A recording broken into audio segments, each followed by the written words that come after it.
minha gente bonita, olha só, a Segunda Guerra Mundial é muito mais mundial do que a Primeira. Enquanto a Primeira ficou muito restrita ao continente europeu, a Segunda Guerra Mundial teve vários palcos. Pensa norte da África, pensa a importância estratégica de algumas regiões do Atlântico, vai pegar o Brasil, por exemplo. E um dos palcos centrais foram os conflitos no Oceano Pacífico.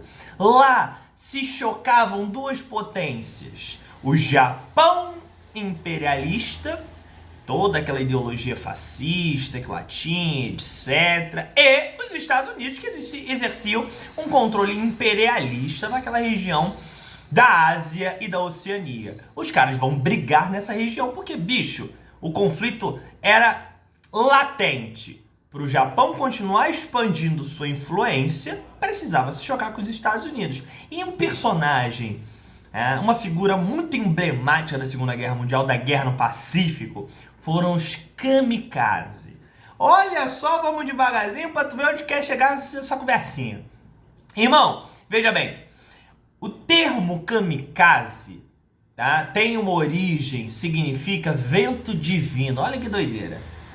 O que eram os kamikazes? Para a gente começar definindo. Eram tropas, eram agrupamentos de ataque especial suicida. Os caras simplesmente entravam em aviões, enchiam ele de explosivos e se jogavam contra pontos estratégicos do inimigo, contra embarcações, etc, etc. O Japão utilizou-se dessa estratégia durante a Segunda Guerra Mundial, sobretudo no seu período de maior desespero, no final.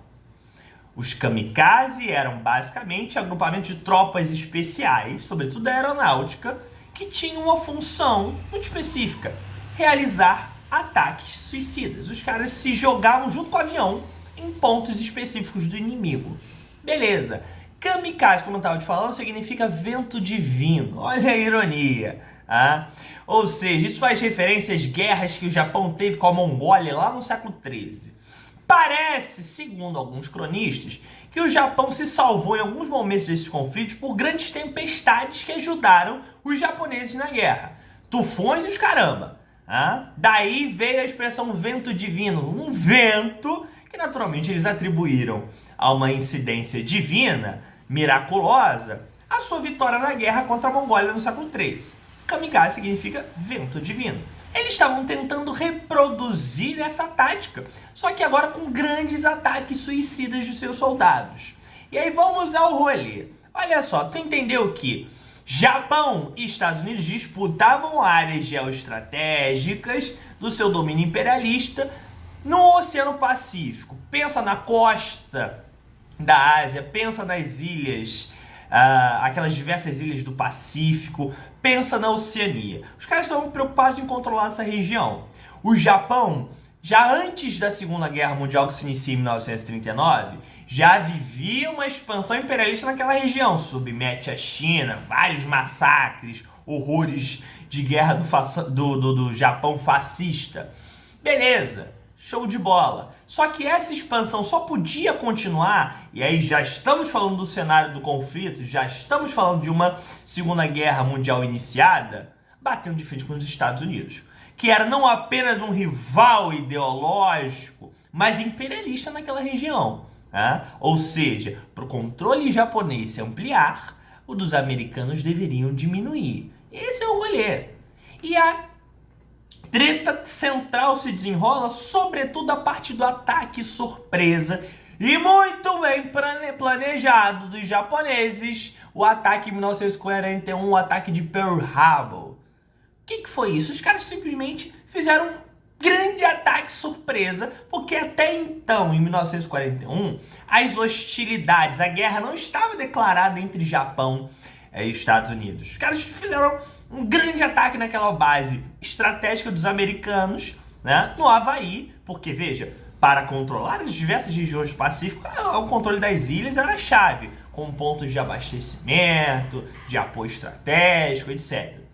Aquele ataque devastou um contingente muito grande de tropa de armamento, de navios, de aviões de guerra dos Estados Unidos, e forçou os americanos a entrar na guerra e forçou a guerra contra os japoneses. Beleza, a partir de 1941, o Japão só vai levar couro, parceiro. Né? Os americanos vão entrar com um aparato gigantesco nessa guerra. A Batalha de Midway, por exemplo, em 1942, já dá uma quebrada bastante significativa no domínio japonês no Oceano Pacífico. Os americanos começam a empurrar o Japão de volta ao seu território. Você tem, por exemplo, a Batalha do Mar das Filipinas, de 44 a 45. Os japoneses vão ser cercados progressivamente, tendo seu domínio, a sua extensão territorial de controle diminuída nessa região do Pacífico da Ásia. Beleza? Show de bola. E o Japão, portanto, estava nas cordas, cara. Os americanos estavam partindo para dentro dos malucos. Os caras estavam cada vez mais sem condições de reagir e com dificuldade. E aí, na política do desespero, a tática dos kamikaze. Olha só, isso já era um Japão no finalzinho da Segunda Guerra Mundial, sem muitos recursos, usando o que tinha, tacando avião com gente dentro. O governo japonês dizia que a escolha dos kamikazes era voluntária, mas isso era baita da mentira, ela era hiper forçada. Boa parte dos kamikazes, inclusive, vinham de universidades. Isso, de novo, é o Japão no final da guerra, desesperado, tendo que recrutar universitário para a guerra. E não tinha nada de voluntário. Né? Você tinha toda uma política ultranacionalista que requisitava a ideia de força, a ideia de sacrifício pela pátria, etc., como um grande elemento de honra. Era uma desonra você não participar da guerra, era uma desonra você não servir ao Japão, não servir ao seu imperador, etc., etc. Então você tinha um recrutamento super forçado, um treinamento hiperviolento. Eles acreditavam, assim como os nazistas, na preparação do indivíduo pela força, você eliminar os fracos a partir da violência, cara. Então esse treinamento tinha de todos os horrores que você pode imaginar. Você preparava uma tropa absolutamente sequelada para a guerra. Porque no final das contas, se jogar no avião dentro do negócio, só pode ser sequelado. Muito bem. E além disso, havia toda uma glorificação do sacrifício. É uma cultura milenar do Japão, do Bushido. Eu não sei se eu estou pronunciando corretamente dentro do idioma dos caras, mas que era uma antiga ideologia samurai, do auto-sacrifício, do suicídio honroso. E implementavam isso na cabeça dessas pessoas, dizendo, olha, é uma honra morrer pelo Japão. É uma honra sacrificar-se em nome do imperador.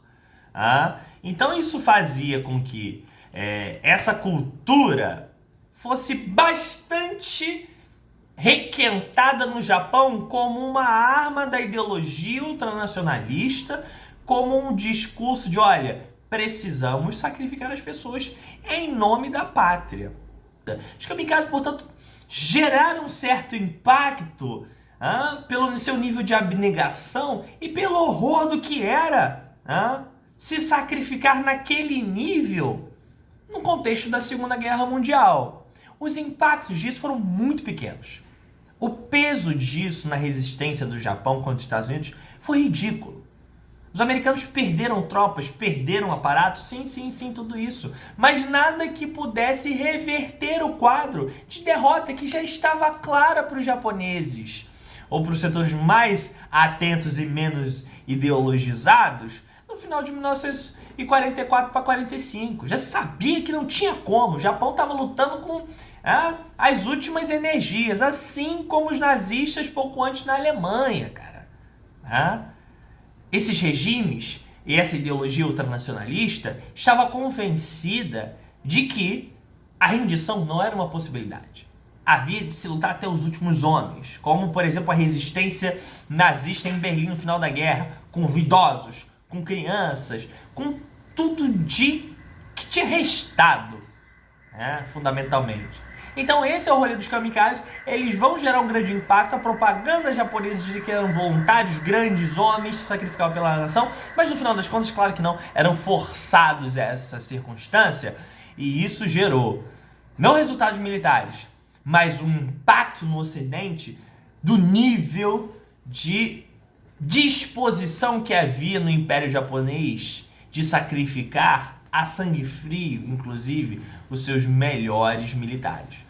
Beleza, minha gente? Esse é o rolê dos kamikazes. Agora tu tá ligado. Beijão, tchau, tchau.